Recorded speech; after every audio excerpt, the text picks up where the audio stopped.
चलेगी नहीं चलेगी, तानाशाही नहीं चलेगी, नहीं चलेगी नहीं चलेगी, तानाशाही नहीं चलेगी, नहीं चलेगी नहीं चलेगी, तानाशाही नहीं चलेगी। हमारे उस एडमिनिस्ट्रेशन कॉस्ट का क्या होगा जो 2 दिन आपके पुअर इंफ्रास्ट्रक्चर की वजह से बर्बाद हो गई है। अगर मिनिस्ट्री इतने से भी संतुष्ट नहीं होता तो बहुत सारे प्रूफ हमारे पास रखे हुए हैं। मिनिस्ट्री को जब चाहिए हम उन्हें प्रोवाइड करा देंगे। हम 11:59 पर फॉर्म फाइल करेंगे। ये आपकी जिम्मेदारी है कि आप अपने सिस्टम को अच्छा बनाएंगे।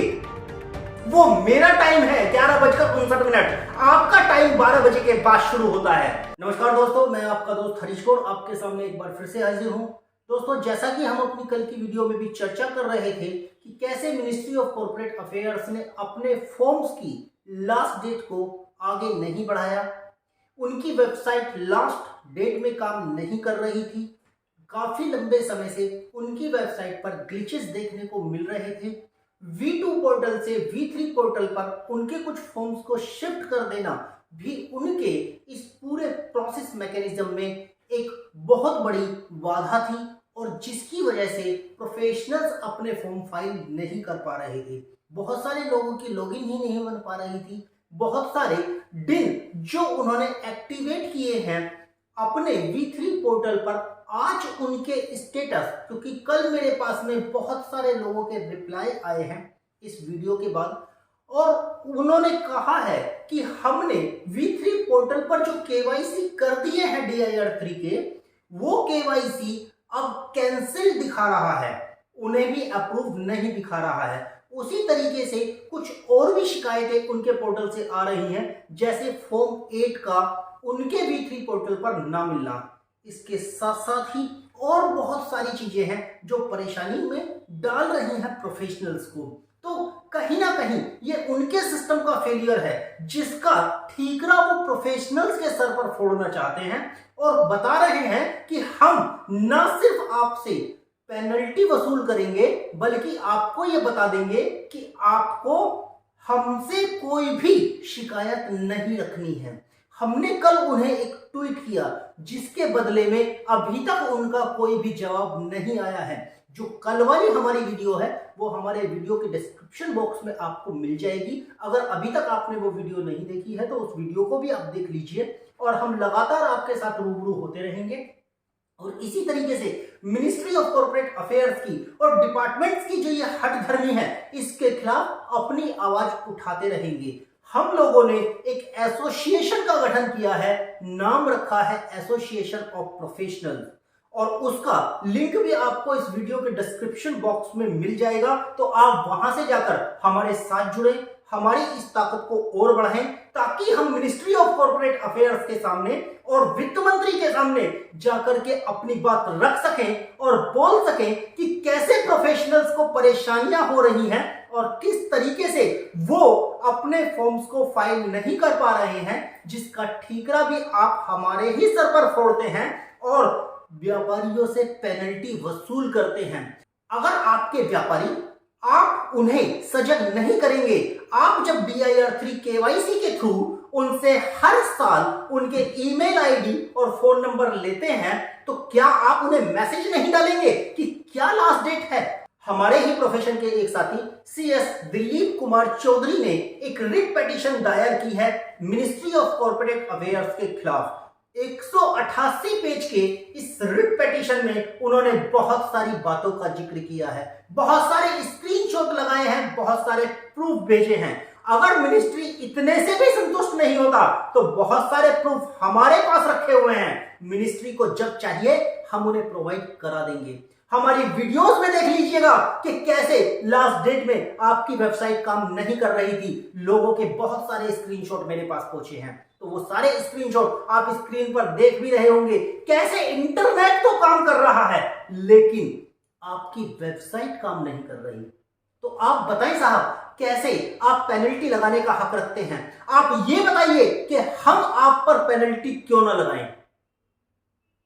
ये बड़ा सवाल है, हम आप पर पेनल्टी क्यों ना लगाएं? बताइए, हमारी उस लेबर कॉस्ट का, हमारे उस एडमिनिस्ट्रेशन कॉस्ट का क्या होगा जो 2 दिन आपके पुअर इंफ्रास्ट्रक्चर की वजह से बर्बाद हो गई है।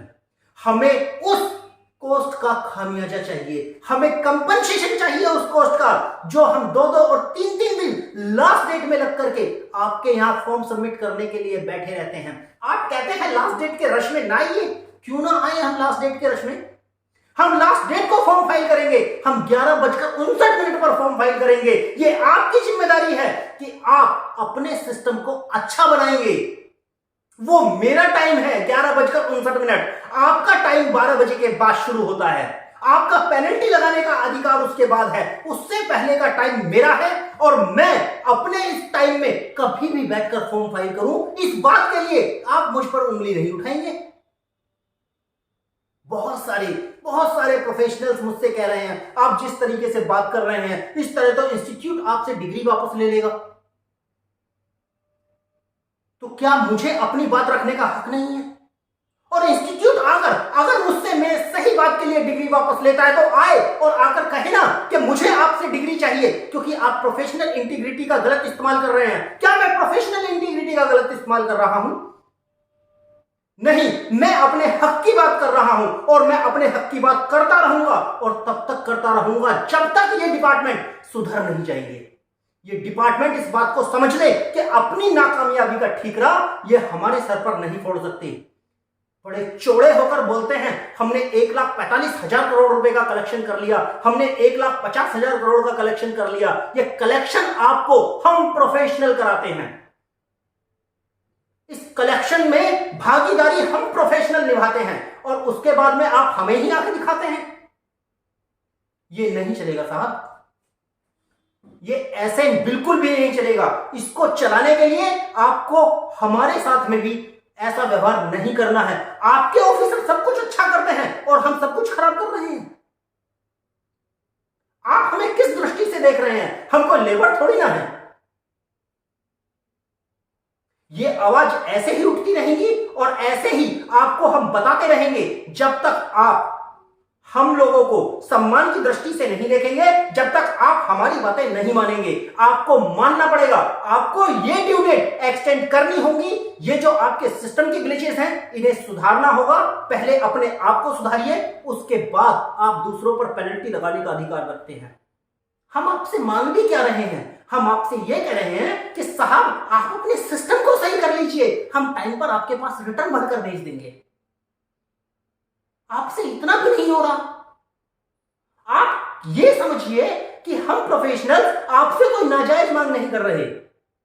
हम आपसे सिर्फ इतना कह रहे हैं कि 11:59 तक लास्ट डेट में वो टाइम मेरा है। उस टाइम में आपको ये सिस्टम चलाना पड़ेगा। Amazon और फ्लिपकार्ट जैसी छोटी छोटी कंपनियां वो अपने सिस्टम को कभी हैंग नहीं होने देती। गूगल पर इतने करोड़ों लोग रोज सुबह से शाम तक सर्फिंग करते हैं, उस पर तो कभी हैंग नहीं होता उनका सर्वर। लेकिन आपके सिस्टम पर अगर 10,000 यूजर आ जाए तो आपका सिस्टम हैंग हो जाता है। क्यों?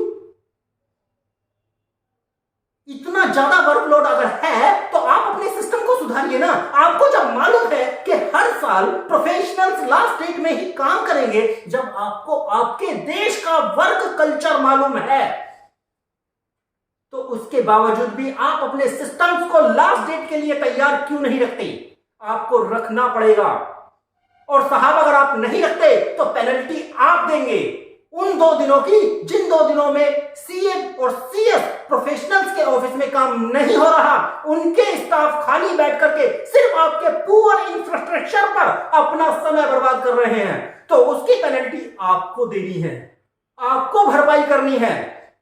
सभी सीएस और सभी सीए भाइयों से मेरा अनुरोध है कि अपनी कॉस्ट शीट तैयार करके हमें भेजें। इस वीडियो के कमेंट में हमें भेजें और लगाएं। हमने इस वीडियो के कमेंट बॉक्स में साथ ही साथ अपने डिस्क्रिप्शन में आपके लिए लिंक लगाया है अपने ग्रुप का, जहां पर आप अपनी कॉस्ट हमें भेजें ताकि हम कंपनसेशन के लिए दावा कर सकें मिनिस्ट्री ऑफ कॉर्पोरेट अफेयर्स पर कि उन 2 दिन की कॉस्ट आपने हम प्रोफेशनल्स को पे करनी होगी। जिन 2 दिन में हम फॉर्म फाइल कर सकते थे लेकिन हम नहीं कर पाए। क्यों हम आगे की डेट में फॉर्म फाइल कर रहे हैं? क्यों हमें 1 और 2 तारीख में फॉर्म फाइल करने पड़ रहे हैं? क्यों हम 31 और 30 तारीख में फॉर्म फाइल कर रहे हैं? क्योंकि आपके 29 तारीख में फॉर्म फाइल नहीं हो रहे, क्योंकि आपके 28 तारीख में वेबसाइट काम नहीं कर रही। तो मेरे उन 2 दिन की कॉस्ट कौन देगा? आप तो अपनी पेनल्टी लगा लेंगे, लेकिन मेरी पेनल्टी का क्या होगा? डेट एक्सटेंड कर देते हैं, जब हम चाहते हैं तब डेट एक्सटेंड नहीं होगी। जब आपके वेंडर का सिस्टम सही नहीं चलेगा और वेबसाइट को सही नहीं कर पाएगा तो आप उसके लिए 2-2 महीने की डेट दे देते हैं, और हम लोगों के लिए 1 हफ्ते का समय आपके पास नहीं। अगर आप हम पर पेनल्टी लगाने का अधिकार रखते हैं तो आप कंपनसेशन देने का अधिकार भी रखते हैं। हम आपके खिलाफ कोर्ट में जाएंगे और जाकर के आपसे कंपनसेशन वसूल करेंगे। ये वीडियो आप अगर ट्विटर पर, हम आपको टैग करेंगे, और आप अगर इसे ट्विटर पर देख रहे हैं तो आप इस बात को समझ लीजिए कि अब प्रोफेशनल चुप नहीं बैठेगा। आपके खिलाफ हम इस कंपनसेशन के केस को लेकर के कोर्ट में जा रहे हैं और वहां जाकर के आपसे कंपनसेशन वसूल करेंगे। तो सभी सीएस और सीए बंधुओं से मेरी अपील है कि आप लोग भी अपने उस कॉस्ट को लगा करके हमें भेजिए, ताकि हम इस सारे पैसे को इकट्ठा करके मिनिस्ट्री ऑफ कॉर्पोरेट अफेयर से इसकी मांग कर सकें। उम्मीद है अभी तक जो लोग हमारे साथ नहीं जुड़े हैं वो लोग भी हमारे साथ जुड़ जाएंगे। पिछली वीडियो जिन्होंने नहीं देखी है वो हमारी पिछली वीडियो देख लें और इस पूरे माजरे को समझ लें कि किस तरीके से मिनिस्ट्री ऑफ कॉर्पोरेट अफेयर्स या बाकी डिपार्टमेंट भी हक धर्मी दिखाते हैं। इन्हें समझ आ जाना चाहिए कि प्रोफेशनल्स बंधुआ मजदूर नहीं है। प्रोफेशनल्स तुम्हारे लिए काम करते हैं, व्यापारी के लिए काम नहीं करते, और तुम उल्टे ही प्रोफेशनल्स को ही दोषी ठहरा रहे हो। पेनल्टी लगा रहे हो व्यापारी पर, लेकिन वास्तव में उस पेनल्टी का भार प्रोफेशनल पर पड़ रहा है। उसकी मेंटल और फिजिकल हेल्थ खराब हो रही है। इसकी जिम्मेदारी किसकी है? क्यों वो इतना स्ट्रेस ले रहा है, हार्ट अटैक से मर रहा है? इसकी जिम्मेदारी किसकी है? आप डिपार्टमेंट की है। आप डिपार्टमेंट को चाहिए कि उसे एक हेल्दी एटमॉस्फेयर प्रोवाइड कराए, जो आप नहीं करा रहे हैं। आपने उसे स्ट्रेस भरा माहौल दे रखा है और इसी के खिलाफ अब ये लड़ाई स्टार्ट हुई है, और ये लड़ाई तब तक नहीं थमेगी जब तक आप सुधरेंगे नहीं। तो दोस्तों तैयार हो जाइए इस लड़ाई को लड़ने के लिए। बहुत लंबी लड़ाई है। अभी तक हमारे साथ नहीं जुड़े हैं तो जुड़ जाइए, क्योंकि सरकार की मंशा इन छोटे व्यापारी और छोटे प्रोफेशनल्स को बिल्कुल खत्म कर देने की है। बिग 4 एंटर हो चुकी हैं। इसको लेकर भी हम आपसे अगले वीडियो में चर्चा करने वाले हैं। बहुत सीरियस इशू हैं जिन पर हमारी अगली वीडियो में आपके साथ चर्चा होगी। तो अगर अभी तक नहीं जुड़े हैं तो हमारे साथ जुड़ जाइए और चैनल को सब्सक्राइब कर लीजिए, क्योंकि अब आप सभी लोगों की बहुत जरूरत पड़ने वाली है।